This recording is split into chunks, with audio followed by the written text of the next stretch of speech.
있습니다. 그분만을 찬양합시다.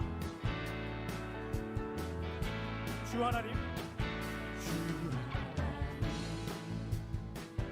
독생자 예수 날 위하여 오시었네.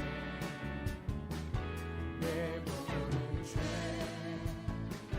다 사하시고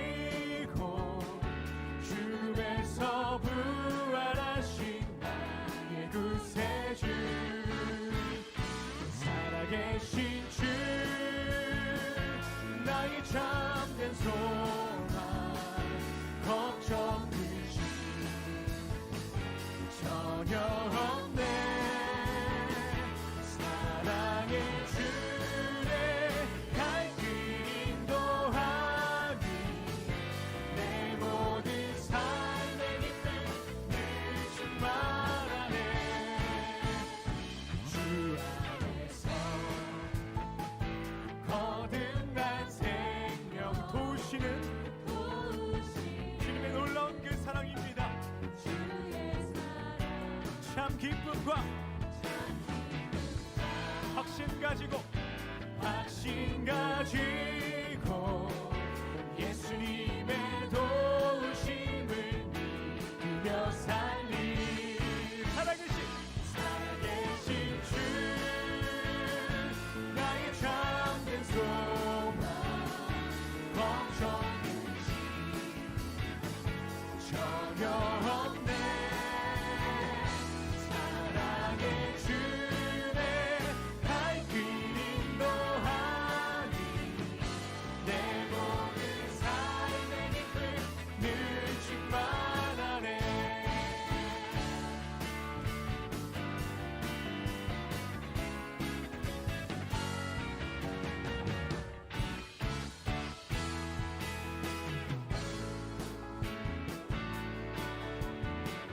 그 언젠가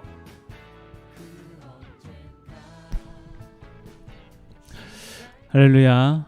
또 하나님께서 우리에게 새날을 허락하여 주셨습니다. 또 어느덧 3일째가 되었는데 오늘 또 우리가 또 주님의 말씀을 또 가장 앞서서 듣고 또 주의 말씀에 따라서 행하면서 오늘 하루 하나님께서 보시기에 아름다운 그런 삶을 살아갈 수 있길 간절히 소망합니다. 기도하겠습니다. 하나님, 연약한 우리들을 사랑하시어서 또 우리로 하여금 또 새로운 하루에 또 눈을 뜨게 하시고 숨을 쉬게 하시고 또 걸을 수 있는 힘과 능력을 허락하여 주심에 감사드립니다. 하나님, 어느 것 하나 당연한 것이 없으며 어느 것 하나 주님의 은혜가 아닌 것 없습니다. 우리가 이 사실을 마음 깊이 인정하게 하시고 주의 말씀 따라서 오늘도 우리가 하나님이 원하시는 창조의 모습 그대로 살아갈 수 있길 간절히 소망합니다. 우리에게 하나님의 뜻을 알려주시고 또 깨닫게 된 주의 말씀 따라서 살아가는 우리들의 삶 되어지게 하여 주시옵소서. 오늘도 함께 할 거 믿고 감사드리며 예수 그리스도 이름으로 기도드렸습니다. 아멘. 오늘 우리가 함께 볼 말씀은 사무엘하 2장 1절에서 11절까지 말씀입니다. 사무엘하 2장 1절에서 11절까지 말씀입니다. 그 후에 다윗이 여호와께 여쭈어 아뢰되 내가 유다 한 성읍으로 올라가리이까? 여호와께서 이르시되 올라가라. 다윗이 아뢰되 어디로 가리이까? 이르시되 헤브론으로 갈지니라. 다윗이 그의 두 아내 이스라엘 여인 아히노암과 갈멜 사람 나발의 아내였던 아비가일을 데리고 그리로 올라갈 때에 또 자기와 함께한 추종자들과 그들의 가족들을 다윗이 다 데리고 올라가서 헤브론 각 성읍에 살게 하니라. 유다 사람들이 와서 거기서 다윗에게 기름을 부어 유다 족속의 왕으로 삼았더라. 어떤 사람이 다윗에게 말하여 이르되 사울을 장사한 사람은 길르앗 야베스 사람이니이다 하매 다윗이 길르앗 야베스 사람들에게 전령을 보내어 그들에게 이르되 내가 너희 주 사울에게 이처럼 은혜를 베풀어 그를 장사하였으니 여호와께 복을 받을지어다. 너희가 이 일을 하였으니 이제 여호와께서 은혜와 진리로 너희에게 베푸시기를 원하고 나도 이 선한 일을 너희에게 갚으리니 이제 너희는 손을 강하게 하고 담대히 할지어다. 너희 주 사울이 죽었고 또 유다 족속이 내게 기름을 부어 그들의 왕으로 삼았음이니라 하니라. 사울의 군사령관 네레의 아들 아브넬이 이미 사울의 아들 이스보셋을 데리고 마하나임으로 건너가 길르앗과 아슬과 이스라엘과 에브라임과 베냐민과 온 이스라엘의 왕으로 삼았더라. 사울의 아들 이스보셋이 이스라엘 왕이 될 때에 나이가 40세이며 2해 동안 왕위에 있으니라.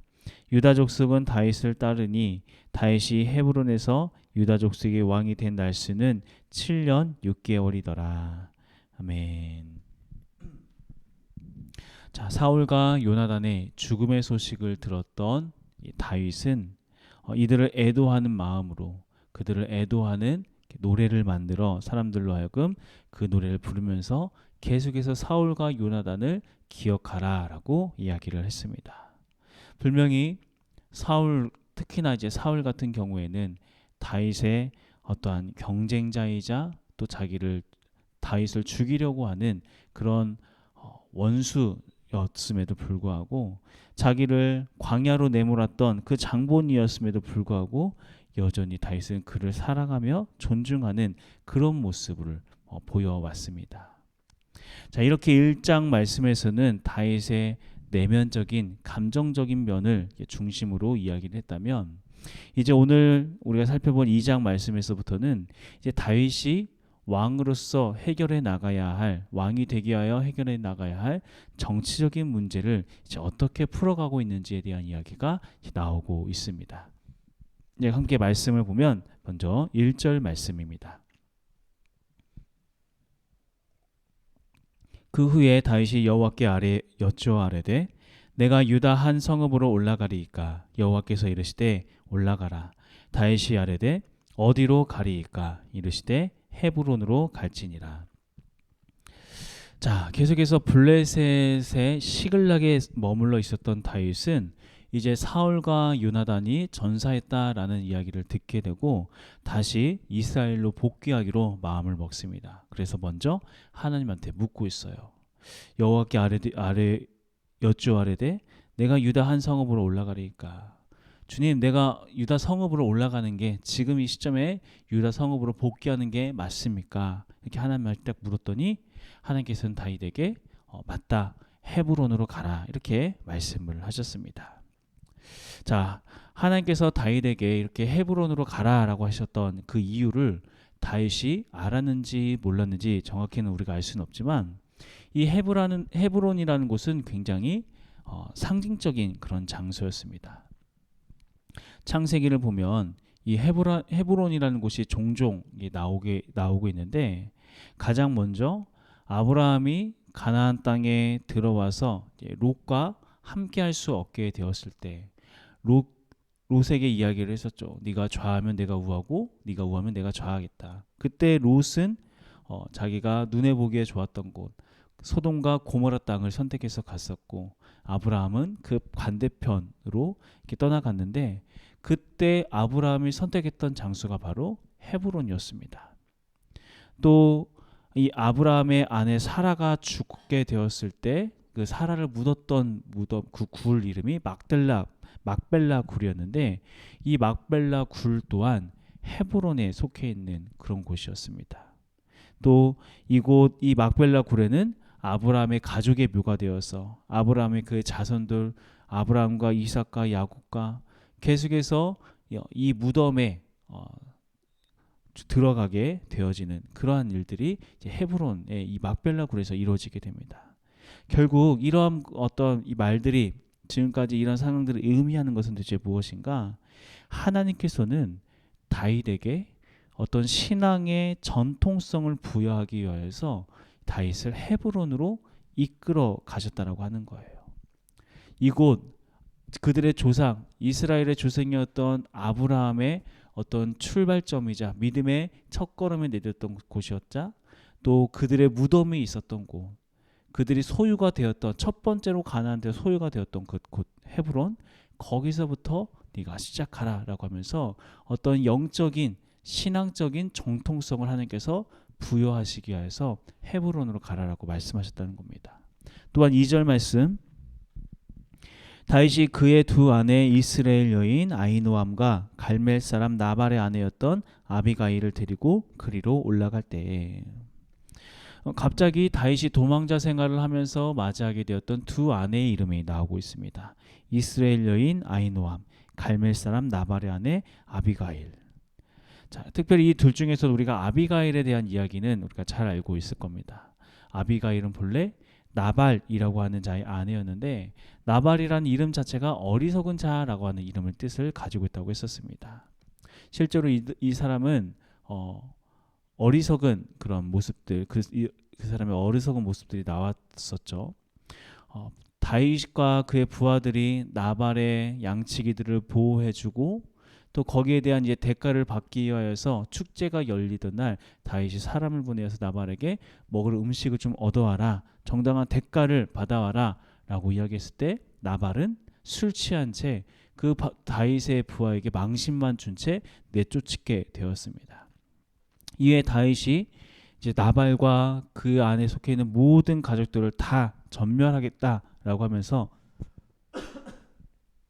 그들을 치기 위하여서 이제 부하들을 이끌고 그들을 향하여 가고 있었던 그 길목에서 그러한 소식을 들었던 아비가일이 음식을 가지고 와서 다윗을 말리게 되고 그래서 다윗을 하여금 필요 없는 살생을 하지 않도록 막아서게 되었습니다.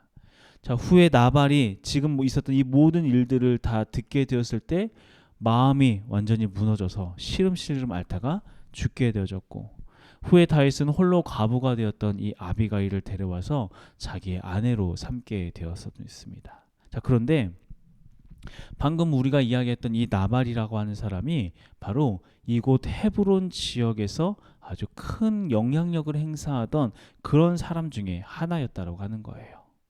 자, 그랬던 그 나발이 이렇게 죽게 되었을 때 나발이 가지고 있었던 모든 어떤 재물, 권력, 권세 이 모든 것들 자, 누구에게 1순위로 이게 넘어가게 될까요?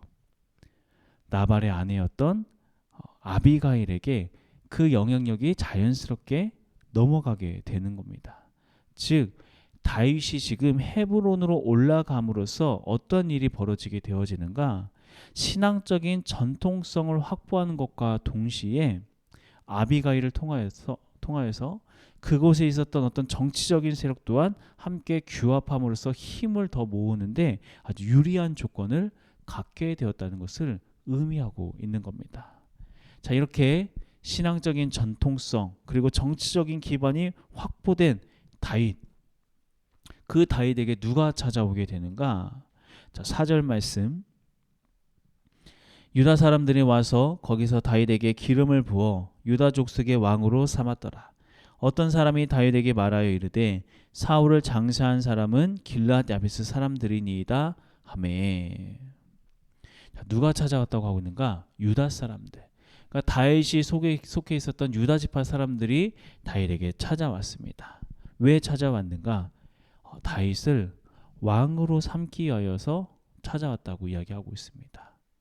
이제 신앙적인 정통성도 갖게 되었고 정치적인 기반과 어떤 재력도 갖게 되었고 왕으로서 이제 부족함이 얻게 되었기 때문에 유다 사람들이 와서 다윗을 왕으로 삼았다고 하는 겁니다. 물론 이때 다윗은 이스라엘 전체의 왕으로 인정받거나 그런 것은 아니었어요. 유다 사람들로 의해서 유다 사람들의 왕이 되었던 거죠. 하지만 그렇게 하나님의 말씀하신 대로 하나님의 말씀에 순종함으로써 헤브론에 올라갔을 때 그렇게 유다 사람들로부터 기름 부음을 받게 되고 왕으로서 추대되어지고 이러한 이 모든 상황들이 결국 훗날 있을 통일 왕국을 이루는데 중요한 발판이 되었다라고 하는 것을 우리가 그 역사 속에서 알 수가 있습니다. 자, 그렇게 왕으로 추대받은 후에 다윗이 했었던 첫 번째 일은 무엇이었는가? 5절부터 7절까지 말씀입니다.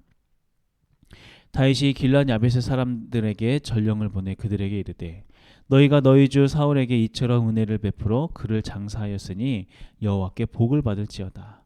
너희가 이 일을 하였으니 이제 여호와께서 은혜와 진리로 너희에게 베푸시기를 원하고 나도 이 선한 일을 너희에게 갚으리니 이제 너희는 손을 강하게 하고 담대히 할지어다. 너희 주 사울이 죽었고 또 유다 족속이 내게 기름을 부어 그들의 왕으로 삼았음이니라 하니라. 자, 앞서 사무엘상 31장 11절 말씀을 보면은 사울이 전사했다는 이야기를 듣고 길르앗 야베스 사람들이 사울의 시신을 수습해서 그를 장사하고 애곡하는 그런 장면이 나옵니다. 다윗은 이렇게 사울의 죽음을 애통해하며 예우를 갖췄던 그 길르앗 야베스 사람들의 그 이야기를, 과거에 그들이 행했던 이야기를 듣고 그들에게 전령을 보내서 그들을 축복하면서 격려하는 모습을 보게 돼요. 이게 바로 다윗이 왕이 되자마자 했었던 가장 첫 번째 일이었다는 거죠. 특히나 이러한 다윗의 행동이 더 의미가 있는 것은, 자, 8절과 9절 말씀을 보면 사울의 군사령관 네레 아들 아브넬이 이미 사울의 아들 이스보셋을 데리고 마하나임으로 건너가 길르앗과 아술과 이스라엘과 에브라임과 베냐민과 온 이스라엘의 왕으로 삼았더라. 자, 사울과 요나단이 죽고 났었을 때 그 자리가 바로 공백 기간이 되었던 것이 아니었다라고 하는 거예요. 그 사울의 군사령관이었던 아브넬이 한 발 빠르게 움직여서 사울에 남아 있었던 살아있는 아들이었던 이스보셋을 왕으로 임명을 하고, 자, 이들이 이제 정치 기반을 이렇게 추스리고 정치 기반을 삼았는데 그 정치 기반을 세웠던 그 장소 중에 어디가 포함되어 있는가? 길르앗을 포함한 이스라엘 다수 지역이 여전히 이들의 다스림 속에 있었다라고 하는 거예요. 자, 그렇다고 하면, 자, 어떻게 보면 이미 이 아브넬을 통하여서 정치 세력이 세워져서 또다시 다윗과 경쟁 상대가 되어버린 이 이스보셋의 다스림 속에 있는 길르앗, 굉장히 껄끄러운 그런 상황일 수 있었을 거예요. 그리고 굳이 다윗이 어떤 사울에게 그렇게 예우를 해줬다고 길르앗 사람들에게 그렇게 뭔가 호의를 베풀어주고 그러한 것들을 할 필요도 없었을 겁니다. 하지만 그럼에도 불구하고 다윗은 기꺼이 그 길르앗 야베스 사람들에게 했었던 그 일들에 대해서, 그 선한 행동에 대해서 축복하고 격려하는 모습을 보게 됩니다. 자, 그러니까 우리가 모든 사람을 봤을 때는 다윗이 왜 굳이 그렇게까지 하나? 그것도 가장 첫 번째로 했었던 일이 다윗 자기를 계속해서 죽이려 하고 자기를 괴롭혔던 그 사람에게 선대했다고, 그 사람의 시신을 잘 거두어서 예우를 갖추어서 장례를 치렀다는 그 이유 때문에 이 길르앗 야베스를 야베스 사람들을 추대하고 있는 그런 모습, 왜 그렇게 행동을 하는가? 좀 놀라운 것은 그러한 다윗의 행동, 꼭 무리수를 두면서 했었던 그 긍휼의 마음과 그 선한 행동이 나중에 다윗이 통일 왕국을 이루어가는데 선한 영향력으로서 발휘된다라고 하는 거예요.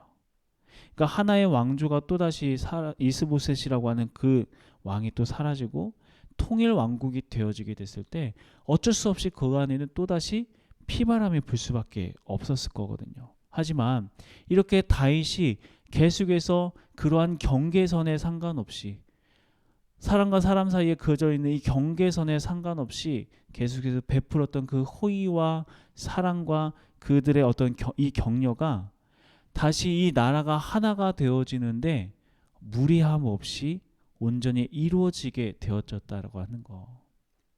그러한 모습이 우리가 나중의 모습을 통해서 이어지는 말씀을 통하여 우리가 보게 되어지는 것입니다. 우리가 이러한 모습을 통하여서 우리 또한 다시 한번 생각해야 할 것은, 우리는 생각보다 많은 경우에 우리 스스로 사람과 사람 사이에, 또 단체와 단체 사이에, 무리와 무리 사이에 선을 긋고 행동하고 결정하고 그렇게 생각하면서 나아갈 때가 너무나도 많이 있다라고 하는 거예요.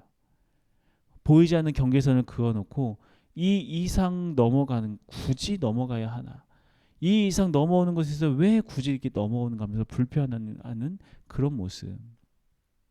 분명히 하나님의 긍휼하심은, 예수 그리스도의 긍휼하심은 이 세상의 사람과 사람 사이에 이 경계 없이 이런 그어진 선 없이 선 밖에서도 선 안에서도 동일하게 역사하는데 우리는 계속해서 그러한 선을 그어놓고 선 안에서만 행동하고 선 안에서만 생각하려고 할 때가 너무나도 많이 있었다고 하는 거죠. 하지만 다윗과 같이 선 밖을 향하여서 굳이 그렇게까지 해야 하나라고 하는 그 선 밖의 일을 행할 때 지금 당장은 그 일이 어떻게 발휘될지 모르지만 그러한 선행이, 그러한 선한 마음이 나중에 훗날 새로운 하나님의 나라가 확장되어져 가는데 귀하게 사용되어진다라고 하는 거, 우리가 이 말씀을 통하여서 다시 한번 깨닫게 되어진다고 하는 겁니다. 특히나 우리가 말씀 속에 또 잊지 말고 꼭 다시 한번 주목하고 가야 할 거, 그렇다면 다윗은 이러한 선한 행동이 도대체 어디서부터 나오게 되었는가? 자, 사무엘하 2장 1절 말씀에서 이렇게 이야기를 했어요.